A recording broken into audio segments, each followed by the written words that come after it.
Ever picked up a gadget or a snack and wondered, why does it cost more now? Turns out, President Trump has proposed uniform 10 to 15% tariffs on over 150 countries, potentially rising to even 30% for the EU starting from the 1st of August, unless trade deals change.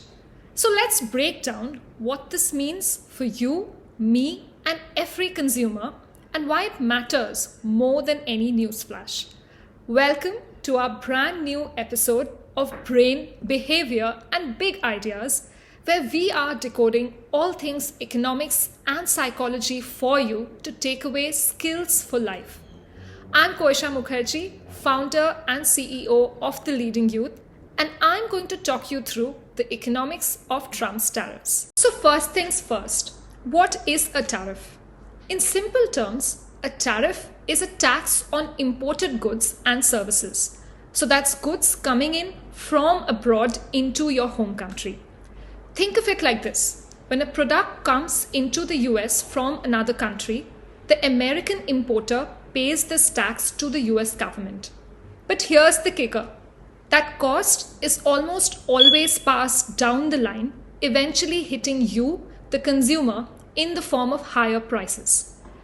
Simple language में tariff एक tax होता है जो imported goods पे लगाया जाता है, यानी कोई भी प्रोडक्ट जब यूएस में किसी दूसरे कंट्री से आता है तो यूएस का इंपोर्टर उस पर एक टैक्स देता है गवर्नमेंट को. बट ट्विस्ट ये है कि ये कॉस्ट आखिर में आप ही तक पहुंचती है. तो जब इंपोर्टेड आइटम महंगा पड़ता है तो स्टोर में उसका प्राइस ऑटोमेटिकली बढ़ जाता है और फाइनली कंज्यूमर यानी आप ज्यादा पैसा देते हो. So Donald Trump's tariff strategy is central to his America first economic agenda. So what's the core idea? Protect American industries, reduce the trade deficit, and so that's when a country imports more than it exports and encourages manufacturing right there in the United States. उनका कहना है कि tariff से American industries बची रहेंगी, jobs वापस आएंगी और यूएस का ट्रेड डेफिसिट कम होगा. So let's look at some key examples you might remember and what's currently being proposed. Firstly, let's talk about the steel and aluminium tariffs from 2018 that's now been increased to over 50%. Trump initially slapped a 25% tariff on imported steel and 10% on aluminium. Just recently, these tariffs have been doubled to a whopping 50% for most partners except the UK. So let's take an example. Imagine a US car manufacturer. They need steel for their vehicles. If they import that steel from, let's say, Canada, they now pay 50% more for it. So what happens next? They either absorb that cost, which hits their profits, or more likely, they increase the price of the car for you, the buyer. Or they try to find a domestic supplier, but that again might come with its own challenges. Now let's also talk about the trending tariffs on Chinese goods. During Trump's previous term, he imposed massive tariffs on a wide range of products from China, aiming to address intellectual property theft and that big trade deficit. While these have fluctuated, the strategy more or less remains the same. So think about your smartphone, your laptop, so many everyday electronics. If a significant tariff is placed on these items coming from China, you, the consumer, end up paying more at the store. And China often retaliates with its own tariffs on American goods like agricultural products, hitting US farmers and exporters. तो अगर कोई US car manufacturer Canada से steel import करता है, अब उसे 50% ज़्यादा देना पड़ेगा. या तो वो मैन्युफैक्चरर खुद लॉस लेगा या फिर कार का प्राइस बढ़ा दिया जाएगा जो आपको ज़्यादा देना पड़ेगा. और चाइना के साथ तो पहले भी ट्रेड वॉर चल चुकी है. ट्रंप ने उन पे भी काफ़ी टैरिफ्स लगाए थे, from electronics to toys to any other consumer goods. अब अगर आप चाइना से आई कोई भी चीज़ खरीदते हो, जैसे स्मार्टफोन हो या लैपटॉप्स, तो उसका प्राइस डेफिनेटली हाई होगा. In this scenario, we also need to acknowledge the proposed tariffs on Mexico and the European Union imposed since the will be imposed from the 1st of August 2025. This is the very latest. So Trump has announced a 30% tariff on all goods imported from both Mexico and the EU. What are the stated reasons? Concerns about drug trafficking from Mexico and long-standing trade imbalances with the EU. So if you love your avocados from Mexico, or dream of a German-made car, or enjoy a fancy French cheese, get ready, because these items could become significantly more expensive. This forces American importers to buy more, leading to a high price for you, or pushing them to find alternative, potentially less efficient sources. इसका reason है Mexico से drug trafficking और EU के साथ long standing trade imbalances. सो अभी अगर आप Mexican avocados पसंद करते हैं या जर्मन कार्स का सपना देखते हैं या फ्रेंच चीज एंजॉय करते हो तो रेडी हो जाओ, बिकॉज ये सब काफी महंगा होने वाला है. Now let's also talk about the economic thinking behind these moves with some really simple examples. सबसे पहले बात करते हैं protectionism. So this is the overarching goal shielding domestic industries. ये पॉलिसी लोकल इंडस्ट्रीज को बचाने के लिए होती है. Imagine you have a local bakery selling bread for $3 a loaf. A big factory in another country can make similar bread for $2 a loaf. If the government adds a $1.50 tariff on the imported bread, now it's going to cost you $3.50. Now suddenly your local bakery $3 loaf looks much more appealing and people buy local, theoretically helping the local bakery stay in business and hire more bakers. The next thing is the trade deficit reduction, which is about trying to balance the scales of trade.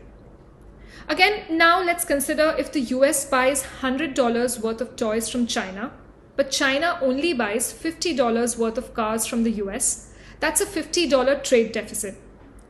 Tariffs aim to make those $100 worth of toys more expensive, so perhaps the US buys fewer toys or makes more locally, thereby trying to shrink that $50 gap. अगर US China से $100 का माल खरीदता है और China सिर्फ $50 का US से, तो वो जो डिफरेंस है $50 का वो होता है ट्रेड डेफिसिट. अब टैरिफ लगा के यूएस ये गैप कम करना चाहता है. Thirdly, we also need to address revenue generation. Tariffs are simply a way to make money for the government. Her import पे टैक्स लगता है और वो पैसा डायरेक्टली गवर्नमेंट के पास जाता है. So if the government imposes a $1 tariff on every imported t-shirt and millions of t-shirts are imported, that's millions of dollars flowing into government coffers. Reciprocity. You tariff us, we tariff you. If country A puts a 20% tax on cars imported from country B, then country B might say, okay, we are going to now impose a 20% tax on your cheese imports. It's a tit for tat approach to trade. ये एक trade war का starting point हो जाता है. अगर US ने चीज पे 20% टैरिफ लगाया तो यूरोप भी यूएस की विस्की पे 20% लगा देता है. इसका रिजल्ट क्या है? सबका नुकसान. So, however, it's crucial to understand that most economists have serious reservations about tariffs, and here's why, with more simple examples for you. So first, higher consumer prices. Remember our $3.50 imported bread that we just spoke about? So you, the consumer, are now paying for bread than you would have if there were no tariff. Even the local bakery might increase its price slightly because there's less competition now. With this comes also reduced choice for you as a consumer. If that imported bread becomes too expensive due to the tariff, the company might stop selling it in your country altogether. Now, you only have the local bread as an option. So imported items महंगा होने से companies उन्हें बेचना बंद कर देती है. तो आपके पास एज अ कंज्यूमर सिर्फ लिमिटेड चॉइस बची रहती है. Now, retaliation. This is where trade wars begin. So, when the US puts a tariff on steel from Europe, Europe might respond by putting a tariff on American whiskey. This hurts American whiskey producers and makes their product more expensive in Europe. So, tit for tat tariffs से दोनों देशों का export hurt होता है. There's also disruption of supply chains.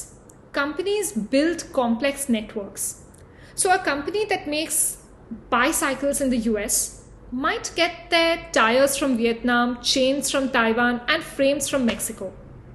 If tariffs hit all these components, the cost of making that cycle in the US skyrockets, making it harder for the company to compete globally. Bicycle example लो तो tyres Vietnam से आए, chain Taiwan से आए या frame Mexico से, सब पे tariff लगा तो कॉस्ट बहुत ज़्यादा बढ़ जाता है.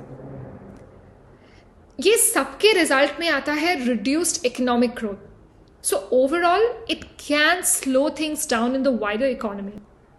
So when prices go up and companies face more cost, they might start selling less, producing less, and hiring fewer people. This slows down the entire economy like a car trying to drive with the brakes on. My name is Amrita and I'm going to be decoding all things psychology in the series. The first strategy is called zero-sum thinking and populist appeal. Trump often frames trade as a zero-sum game. That if another country wins, America loses. And ये बात उन लोगों के साथ बहुत strongly connect करती है जो feel करते हैं कि उन्हें पीछे छोड़ दिया गया है या फिर उनका फायदा उठाया गया है. इससे एक national pride का feeling आता है और एक strong desire कि American worker के लिए fight back कर रहे हैं. ये जो पूरा narrative है, us versus them. Let's understand this with a simple example. Imagine there are two sports teams competing for a trophy. For one team to win, the other must lose. Trump यही mindset को international trade में apply करते हैं and वो अपने audience को कहते हैं कि वो जीत रहे हैं क्योंकि हम jobs हार रहे हैं, हमारी factory बंद हो रही है. The next strategy at play here is called loss aversion, which means that people hate to lose more as compared to winning. And politicians, they use this to their advantage. Trump trade को ऐसे frame कर रहे हैं जैसे America अपनी jobs और industries हार रहा है और टैरिफ को एक सोल्यूशन के वे में दिखाया जाता है कि ये एक तरीका है जिससे लॉसेस रोका जा सकता है. Even if the long-term economic picture is more complex than this. But ये जो मैसेज है ये लोगों को बहुत strongly hit करता है. Let's understand this with a simple example.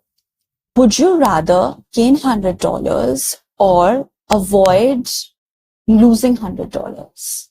People feel the sting of losing $100 more intensely. And this is what is at play here. ये जो lost jobs, closed factories, industries that have suffered due to foreign competition, ये जो perception create किया गया है, tariff सिर्फ एक policy choice नहीं, एक अर्जेंट सोल्यूशन के वे में दिखाया गया है फॉर दीज प्रॉब्लम्स. जैसे कि ये ब्लीडिंग रोकने का एक पावरफुल साइकोलॉजिकल तरीका हो. लोगों में ये फीलिंग आ जाती है कि हमें और नुकसान से बचना है, कंट्रोल वापस अपने हाथ में लेना है. इस तरह का जो टैक्टिक्स है ये पब्लिक में इकोनॉमिक एंजाइटी भी ट्रिगर कर सकता है, जिसे politicians use करते हैं to gain support. And even if economists argue that this might cause new problems, but still this kind of an approach is looked as a solution. The next strategy at play here is the madman or unpredictability strategy. Trump's tendency to announce sudden sweeping tariffs, often via social media, it creates a massive uncertainty. ये unpredictability चाहे businesses के लिए बहुत frustrating हो ये एक सोची समझी strategy भी हो सकती है कि इससे हम ओपोनेंट्स को कंफ्यूज कर सकते हैं, उन्हें अंडर प्रेशर लाया जा सकता है ताकि वो कंसेशंस देने लगे. यू नीड टू थिंक कि अगर सामने वाले को ये पता ही नहीं है कि आपका अगला स्टेप क्या होने वाला है, तो चांसेस ज्यादा है कि वो झुक जाएंगे. Imagine that you are playing poker and your opponent does not know if you are bluffing or you have a great hand. They are more likely to fold. Trump अक्सर बिना बताए किसी वार्निंग के बिना एक बड़ा टैरिफ अनाउंसमेंट कर देते हैं, जिससे ग्लोबल मार्केट में जबरदस्त प्रेशर और अनसर्टेनिटी क्रिएट होता है. ये अनप्रिडिक्टेबिलिटी चाहे बिजनेसेस और इंटरनेशनल एलाइज के लिए काफी डिस्टर्बिंग हो, लेकिन ये एक डिलिबरेट स्ट्रैटेजी है. गोल ये है कि दूसरे कंट्रीज पे हम इतना प्रेशर बना दे कि वो ट्रेड वॉर के रिस्क से बचने के लिए डिमांड्स जो ट्रंप अपनी डिमांड्स आगे रख रहे हैं वो फुलफिल करते हैं. The next strategy at play here is simplicity and action bias. Tariffs are a very simple concept. Tax foreign goods, help our own. ये एक सिंपल और सीधा मैसेज है. जब डिसिसिव एक्शन के परसेप्शन के साथ आता है तो साइकोलॉजिकली बहुत अपीलिंग लगता है. लोगों को लगता है ये एक स्ट्रॉन्ग और इमीडिएट लीडरशिप डिसीजन है, चाहे असल में पूरी दुनिया पे जो उसका इम्पैक्ट हो रहा है वो इतना सिंपल नहीं हो. Let's understand this with an example. A complex issue like job loss is presented with a straightforward solution: tax foreign goods. Sounds incredibly appealing, gives the impression of an immediate, powerful, satisfying psychological need for control and a visible response. But it's like मेरी car खराब है, बस इसे धक्का मार दो. सुनने में लगता है कि कुछ सॉलिड एक्शन लिया जा रहा है, चाहे रियल में this is not going to solve the root cause of the problem. असल में इकोनॉमिक्स और सोशल प्रॉब्लम्स काफी ज्यादा कॉम्प्लेक्स होते हैं, एंड ये जो सिंपल सॉल्यूशंस है वो लोगों को बहुत जल्दी पसंद आ जाते हैं, स्पेशली जब दुनिया में बाकी सारी बातें एंड ये सारे फैक्टर्स आपको बहुत कंफ्यूजिंग लगे. Direct communication and framing is the next strategy at play. Trump communicates his tariff rationale using powerful language. Ripped off, unfair. ये direct approach public narrative को shape करने में help करता है और उसके मैसेज को और strong बना देता है. एंड जो भी मीडिया अपना एनालिसिस कर रही है उसको ये बाईपास कर देता है. For example, instead of saying we are implementing tariffs to adjust trade imbalances, Trump might say they've been ripping us off for years and now we're stopping it. ये direct और emotionally charged up language एक strong mental image create करता है and उन लोगों की existing belief system को reinforce करता है जो ऑलरेडी ये फील करते हैं कि उनका फायदा उठाया गया है. लोग वैसे ही इंफॉर्मेशन ढूंढते हैं जो उनके पहले से बनी हुई सोच को कंफर्म करे, वैलिडेट करे. इसे कहते हैं कंफर्मेशन बायस. जब फ्रेमिंग इतनी सिंपल, इमोशनल और रिलेटेबल होती है तो सपोर्टर्स बिना डीप इकोनॉमिक एनालिसिस के ही पॉलिसी को एक्सेप्ट कर लेते हैं, क्योंकि उन्हें पहले से ही ये ग्रीवेंसेस फील हो रही हैं एंड ये उन्हीं चीज को वैलिडेट करती है. So in this part, we have broken down what tariffs look like with real life examples of Trump's policies, explored the economic playbook and the powerful psychological strategies behind them. It's clear that these concepts aren't just dry economic policies, they are designed to impact emotions, perceptions, and national identity. But the story doesn't end here. The ripples of these policies extend far beyond America's borders. In part 2 of this series, we're going to explore how these tariffs affect countries like India and the rest of the world. And crucially, why all of this matters so much to young people like you and me, no matter where you live. If you found this breakdown helpful, hit that like button, share this video with your friends, and most importantly, subscribe to the channel. Hit the notification bell so you don't miss part 2. Thanks for watching, and we'll see you in the next one.